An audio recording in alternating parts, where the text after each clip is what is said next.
गोरखापत्रले सदाका झैं मिति 2078 साल चैत महिनाको 9 गते बुधबारका दिन ज्ञानसागरभित्र वस्तुगत प्रश्न उत्तर तथा विषयगत प्रश्न उत्तरहरू प्रकाशित गरेको छ। त्यसको बारेमा सम्पूर्ण जानकारी लिएर उपस्थित भइसकेको छु र आजको विषयवस्तुभित्र अगाडि बढ्नुभन्दा पहिला तपाईहरू यस च्यानलमा नयाँ हुनुहुन्छ भने च्यानललाई सब्स्क्राइब गरी छेउमा रहेको बेल आइकनमा क्लिक गरेर अलमा सिलेक्ट गर्नुहोला र मेरो यस भिडियोबाट भ्यालु मिल्छ भने लाइक शेयर गरिदिनुहोला र कमेन्ट बक्समा गएर जस्तो लाग्छ त्यस्तै प्रतिक्रिया दिन नबिर्सनुहोला। र ढिलो नगरिकन आजको विषयवस्तुतर्फ अगाडि बढ्न जाँदैछौँ। आजको विषयवस्तु रहेको छ विषयगत प्रश्न उत्तरहरू, जसमा रहेको छ अर्थतन्त्रको समग्र विकास। प्रश्न नम्बर 1 मा रहेको छ सार्वजनिक बडापत्र सम्बन्धमा नेपालमा व्यवस्थाबारे संक्षेपमा चर्चा गर्नुहोस्। प्रश्न नम्बर 1 को उत्तरमा रहेको छ सार्वजनिक निकायले सेवा प्रवाह सम्बन्धमा सेवाग्राहीप्रति गर्ने लिखित प्रतिबद्धता सार्वजनिक बडापत्र हो। यो सार्वजनिक वस्तु तथा सेवा प्रदान गर्ने कार्यालयले उपलब्ध गराउने वस्तु तथा सेवा, लाग्ने समय, जिम्मेवार कर्मचारी, प्रक्रिया, दस्तुर लगायतका विषयमा सर्वसाधारण नागरिक, सेवाग्राही एवं उपभोक्तासँग गर्ने प्रतिबद्धताको विवरण हो। यसले सार्वजनिक निकाय र नागरिक बीच असल सम्बन्ध विकास गर्न सहयोग गर्ने नागरिक मैत्री कार्य गर्ने भएकाले यसलाई नागरिक बडापत्र पनि भनिन्छ। नेपालमा यस सम्बन्धमा निम्न व्यवस्था रहेको छ। पहिलोमा रहेको छ सुशासन, व्यवस्थापन तथा सञ्चालन ऐन 2064 र नियमावली 2065 लागू गरिएको छ। उक्त ऐन नियमले सरकारी कार्यालयमा नागरिक बडापत्र राख्नुपर्ने व्यवस्था गरेको छ। नागरिक बडापत्रमा उल्लेख गर्नुपर्ने कुरा स्पष्ट गरेको छ, जसमा कार्यालयले दिने सेवा र त्यसको प्रकृति, सेवाग्राहीले सेवा प्राप्त गर्न पूरा गर्नुपर्ने कार्यविधि, सेवा प्रदान गर्न लाग्ने समयावधि, सेवा प्रदान गर्ने पदाधिकारी र निजको कार्यकक्षको विवरण, सेवा प्राप्त गर्न लाग्ने दस्तुर लगायतका विवरण उल्लेख गर्नुपर्ने व्यवस्था छ। नागरिक बडापत्र बमोजिम सेवा प्रवाह गर्नु सम्बन्धित कार्यालय प्रमुख तथा अन्य कर्मचारीको कर्तव्य हुने व्यवस्था छ। नागरिक बडापत्र बमोजिम कार्य सम्पादन नभई सेवाग्राहीले सेवा प्राप्त गर्न नसकेमा सम्बन्धित कार्यालय प्रमुख तथा सोको जिम्मेवार कर्मचारी उपर विभागीय कारबाही हुन सक्ने व्यवस्था छ। नागरिक बडापत्र बमोजिम कार्य सम्पादन नभई सेवाग्राहीले सेवा प्राप्त गर्न नसकी सेवाग्राहीलाई कुनै पनि हानि नोक्सानी भएमा सो बापत क्षतिपूर्तिको व्यवस्था। यस्तो क्षतिपूर्ति तत्काल सेवा प्रदान नगर्ने जिम्मेवार कर्मचारीबाट असुल उपर गरी सेवाग्राहीलाई उपलब्ध गराउनुपर्ने व्यवस्था छ। उपरोक्त व्यवस्था भए पनि यस्ता व्यवस्थाको प्रभावकारी कार्यान्वयन तथा पालना हुन नसकेको अवस्था छ। यसैगरी प्रश्न नम्बर 2 मा रहेको छ सङ्घबाट प्रदेश र स्थानीय तहमा वितरण हुने वित्तीय समानीकरण अनुदानका आधारहरू के हुन् उल्लेख गर्नुहोस्। सङ्घले प्रदेश र स्थानीय तहलाई राष्ट्रिय प्राकृतिक स्रोत तथा वित्त आयोगको सिफारिसमा वित्तीय समानीकरण अनुदान उपलब्ध गराउने व्यवस्था छ। राष्ट्रिय प्राकृतिक स्रोत तथा वित्त आयोग ऐन 2074 बमोजिम राष्ट्रिय प्राकृतिक स्रोत तथा वित्त आयोगले वित्तीय समानीकरण अनुदान सिफारिस गर्दा निम्न आधार लिनुपर्ने व्यवस्था छ। पहिलोमा रहेको छ प्रदेश तथा स्थानीय तहमा रहेको शिक्षा, स्वास्थ्य, खानेपानी, मानव विकास सूचाङ्क, अन्य प्रदेश तथा स्थानीय तहको सन्तुलित विकासको अवस्था, प्रदेश तथा स्थानीय तहमा रहेको आर्थिक, सामाजिक एवं अन्य कुनै प्रकारको विभेदको अवस्था, प्रदेश तथा स्थानीय तहको पूर्वाधार विकासको अवस्था आवश्यकता, प्रदेश तथा स्थानीय तहको जनतालाई पुर्याउनु पर्ने सेवा, प्रदेश तथा स्थानीय तहको राजस्वको अवस्था र उठाउन सक्ने क्षमता, प्रदेश तथा स्थानीय तहको खर्चको आवश्यकता। यसैगरी प्रश्न नम्बर 3 मा रहेको छ बैंक, वित्तीय संस्था तथा कम्पनीद्वारा सम्बन्धित share bonus, share demat account, demat remat शब्दको अर्थ उल्लेख्नुहोस्। शेयर बैंक तथा वित्तीय संस्थाको शेयर पुँजीको विभाजित अंश शेयर हो। बोनस शेयर कम्पनीको मुनाफाबाट भएको बचत वा जगेडा कोषलाई पुँजीकरण गरी शेयरधनीलाई अतिरिक्त शेयरका रूपमा जारी गरिएको शेयर बोनस शेयर हो। यसले बचत वा जगेडा कोषलाई पुँजीकरण गरी शेयरको चुक्ता रकम वृद्धि गरेको अवस्थालाई समेत जनाउँछ। डिम्याट अकाउन्ट हितग्राहीले धितोपत्र निक्षेप गर्न निक्षेप सदस्यता मार्फत केन्द्रीय निक्षेप कम्पनीसँग बेग्लै खाता नम्बरबाट खोलेको विद्युतीय खाता डिम्याट अकाउन्ट हो। डिम्याट कागजी अवस्थामा रहेको भौतिक धितोपत्रलाई विद्युतीय प्रणालीमा अभिलेख राख्ने कार्य डिम्याट हो। रिम्याट विद्युतीय प्रणालीमा राखिएको धितोपत्रको अभिलेखलाई कागजी अवस्थामा परिवर्तन गर्ने कार्य रिम्याट हो। प्रश्न नम्बर 4 मा रहेको छ नेपालको सन्दर्भमा आर्थिक विकासको परिसूचकहरू लेख्नुहोस्। अर्थतन्त्रको समग्र पक्षको विकास आर्थिक विकास हो। आर्थिक विकासले अर्थतन्त्रमा सङ्ख्यात्मक र गुणात्मक परिवर्तन ल्याउँछ। आर्थिक वृद्धि उच्च दिगो फराकिलो न्याय एवं समावेशी भएमा आर्थिक विकास हुन्छ।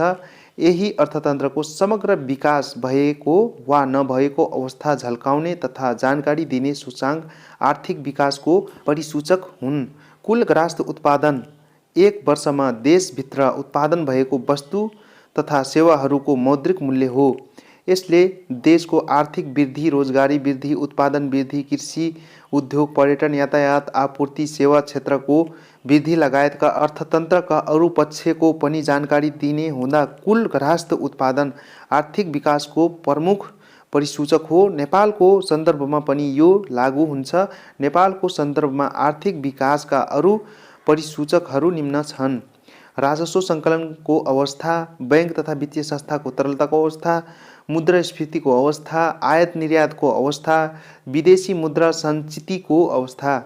प्रश्न नम्बर 5 मा रहेको छ राज्यका निर्देशक सिद्धान्तहरू अदालतबाट लागू गराउन नसकिने भनी संविधानमै उल्लेख भएको सन्दर्भमा त्यस्तो सिद्धान्तहरू किन उल्लेख गर्नु परेको होला? उदाहरणसहित तर्क दिनुहोस्। राज्यका निर्देशक सिद्धान्त राज्य सञ्चालनका आधारभूत मार्गदर्शक हुन्। यी सिद्धान्तहरू राजनीतिक, आर्थिक, सामाजिक, सांस्कृतिक लगायतका नागरिक अधिकारसँग सम्बन्धित हुन्छन्। त्यसैले जुनसुकै दल सरकारमा पुगे पनि यिनीहरू मार्गदर्शनका रूपमा पालना गर्नुपर्ने हुन्छ। यस्ता सिद्धान्तलाई राज्यले आवश्यकता अनुसार स्रोत साधनको परिचालन गरेर कार्यान्वयन गर्दछ। राज्यको निर्देशक सिद्धान्त कार्यान्वयनमा गरेका काम र प्राप्त उपलब्धिको वार्षिक प्रतिवेदन सरकारले संसदमा पेश गर्ने र संसदबाट त्यसको अनुगमन र मूल्याङ्कन गर्ने व्यवस्था हुन्छ। अदालतबाट लागू गराउन नसकिने कारण राज्यका निर्देशक सिद्धान्त कल्याणकारी प्रकृतिको हुने, महत्त्वाकांक्षी हुने र भविष्यदर्शी हुने हुन्छ। यिनको क्षेत्र व्यापक हुन्छ। यी कार्यान्वयन गर्न र यसबाट देखिने गरी लक्ष्य प्राप्त गर्न धेरै समय लाग्न सक्छ। राज्यको निरन्तर बजेट लगानी आवश्यक पर्न सक्दछ। त्यसकारण सरकारले गर्ने यस्ता प्रकृतिका कार्य अदालतबाट लागू गराउन नसकेको हो। उदाहरणका लागि नेपालको संविधानको धारा 50 मा निर्देशित सिद्धान्तहरू अन्तर्गत सबै प्रकारका विभेदको अन्त्य, आर्थिक असमानताको अन्त्य, शोषण रहित समाजको निर्माण जस्ता धेरै विषय छन्। यी विषय सरकारबाट कार्यान्वयन भइरहेका छन्। तर नेपाली समाजमा अहिले पनि विभेद, असमानता र कुनै न कुनै प्रकारको शोषण विद्यमान छन्। यसको अन्त्य आवश्यक हुन्छ तर केही समय लाग्न सक्छ। संविधानमा उल्लेख गर्नुपर्नका कारण संविधान देशको मूल कानुन हो।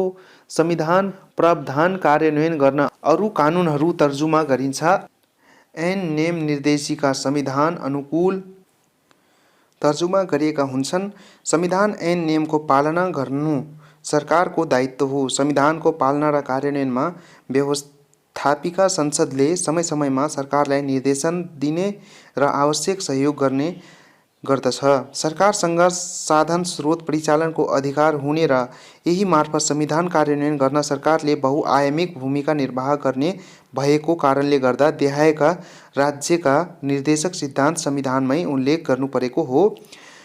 देशको स्वतन्त्रता, सार्वभौमसत्ता, भौगोलिक अखण्डता र स्वाधीनतालाई सर्वोपरि राख्न, सार्वभौमिक समानताका आधारमा अन्तर्राष्ट्रिय सम्बन्ध कायम गरी विश्व समुदायमा राष्ट्रिय सम्मानको अभिवृद्धि गर्न, नागरिकको जीव, धन, समानता र स्वतन्त्रताको संरक्षण गर्न, सबै प्रकारका विभेद, शोषण र अन्यायको अन्त्य गरी सभ्य र समानतामूलक समाज निर्माण गर्न, श्रमको सम्मान, उद्यमशीलता, अनुशासन, मर्यादा र सहिष्णुतामा आधारित सामाजिक सांस्कृतिक मूल्यको विकास गर्न, सार्वजनिक, निजी र सहकारी क्षेत्रको सहभागिता तथा विकास मार्फत उपलब्ध साधन र स्रोतको अधिकतम परिचालन गर्न, तीव्र आर्थिक वृद्धि हासिल गर्दै दिगो आर्थिक विकास गर्न, प्राप्त उपलब्धिको न्यायोचित वितरण गरी आर्थिक असमानताको अन्त्य गर्न, शोषण रहित समाजको निर्माण गर्न,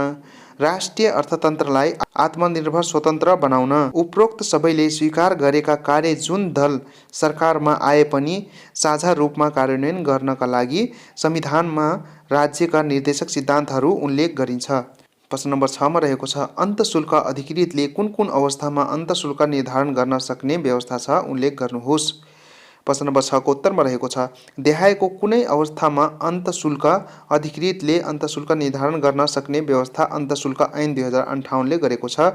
म्यादभित्र अन्तःशुल्क विवरण पेश नगरेमा, अधुरो वा त्रुटिपूर्ण अन्तःशुल्क विवरण पेश गरेमा, झुटो अन्तःशुल्क विवरण पेश गरेमा, अन्तःशुल्कको रकम कम देखाएको वा ठिक नभएको भन्ने विश्वास गर्नुपर्ने आधार भएमा, बिक्री मूल्यमा न्यून बीजीकीकरण गरेको भन्ने विश्वास गर्नुपर्ने आधार र कारण भई पुनः मूल्य निर्धारण र आन्तरिक मूल्य निर्धारण गर्नुपर्ने भएमा, अन्तःशुल्क लाग्ने वस्तु वा सेवाको उत्पादन प्रतिलब्धि तोकिएकोमा सो अनुसारको उत्पादन प्रतिलब्धि नपुगेमा, निष्कासन गरेको मदिरा र चुलाइमा जाने पदार्थको अल्कोहलको मात्रा 1% भन्दा बढी फरक परेमा, अन्तःशुल्क छलेमा, इजाजत पत्र नलिई अन्तःशुल्क लाग्ने वस्तुको कारोबार गरेमा। यसैगरी प्रश्न नम्बर 7 मा रहेको छ, गाउँपालिका तथा नगरपालिकाको प्रमुख प्रशासकीय अधिकृतको काम, कर्तव्य र अधिकार के हुन् उल्लेख गर्नुहोस्। गाउँपालिका तथा नगरपालिकाको प्रमुख प्रशासकीय अधिकृतको काम, कर्तव्य, अधिकार निम्न रहेका छन्।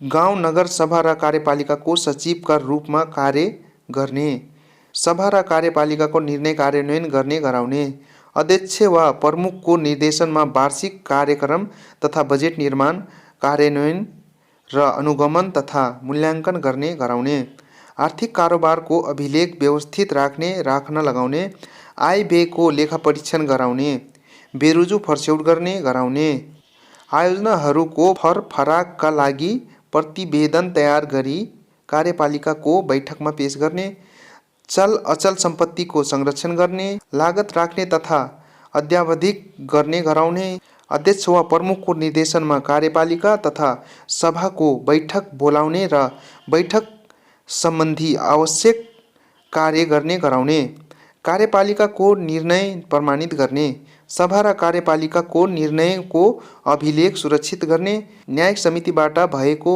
मेला पत्र तथा निर्णय सम्बन्धी सिभिल संरक्षण गर्ने गराउने, गाउँपालिका वा नगरपालिकाको प्रशासकीय नियन्त्रण गर्ने, आर्थिक नियन्त्रण गर्ने, सार्वजनिक खरिद योजना तयार गरी खरिद सम्बन्धी कार्य गर्ने गराउने, सभा र कार्यपालिकाले तोकेको अन्य कार्य गर्ने गराउने। प्रश्न नम्बर 8 मा रहेको छ, नेपालको संविधानमा मौलिक हकका रूपमा बालबालिकाका लागि के कस्ता हकको व्यवस्था रहेको छ उल्लेख गर्नुहोस्। नेपालको संविधानको धारा 39 मा मौलिक हकका रूपमा बालबालिकाका लागि विभिन्न हकको व्यवस्था छ, जसलाई निम्नानुसार उल्लेख गर्न सकिन्छ। पहिचान, नामाकरण र जन्मदर्ताको हक, परिवार तथा राज्यबाट पाउने सबै सेवा सुविधाको हक, शिक्षा, स्वास्थ्य, पालन पोषण, उचित स्याहार, खेलकुद, मनोरञ्जन तथा सर्वाङ्गीण व्यक्तित्व विकास, बाल विकास तथा बाल सहभागिताको हक, जोखिमपूर्ण काममा लगाउन नपाइने यस्तो कार्य दण्डनीय हुने र पीडितले क्षतिपूर्ति पाउने, बाल विवाह, गैरकानुनी ओसार पसार, अपहरण बन्धक गर्न नपाइने यस्तो कार्य दण्डनीय हुने र पीडितले क्षतिपूर्ति पाउने, शारीरिक, मानसिक, यौनजन्य कुनै प्रकारको शोषण तथा अनुचित प्रयोग गर्न नपाइने यस्तो कार्य दण्डनीय हुने र पीडितले क्षतिपूर्ति पाउने, शारीरिक, मानसिक वा अन्य कुनै किसिमको यातना दिन नपाइने यस्तो कार्य दण्डनीय हुने र पीडितले क्षतिपूर्ति पाउने, बाल अनुकूल न्यायको हक हुने, असहाय अनाथ अपाङ्ग भएका दण्डपीडित विस्थापित एवं जोखिममा रहेका बालबालिकालाई राज्यबाट विशेष संरक्षण र सुविधा पाउने हक हुने। प्रस्तुतकर्ता हेमचन्द्र शर्मा। हस्त साथीहरू, भिडियोलाई मन पराएर अन्तिमसम्म हेरेर साथ दिनुभएकोमा धेरै धेरै धन्यवाद दिन चाहन्छु र भिडियो कस्तो लाग्यो, जस्तो लाग्यो त्यस्तै प्रतिक्रिया दिनुहोला र भिडियोलाई लाइक गरिदिनुहोला, च्यानललाई सब्स्क्राइब गरिदिनुहोला र अर्को भिडियोमा पुनः भेट्ने बाचाका साथ बिदा हुन चाहन्छु। हस्त, नमस्कार।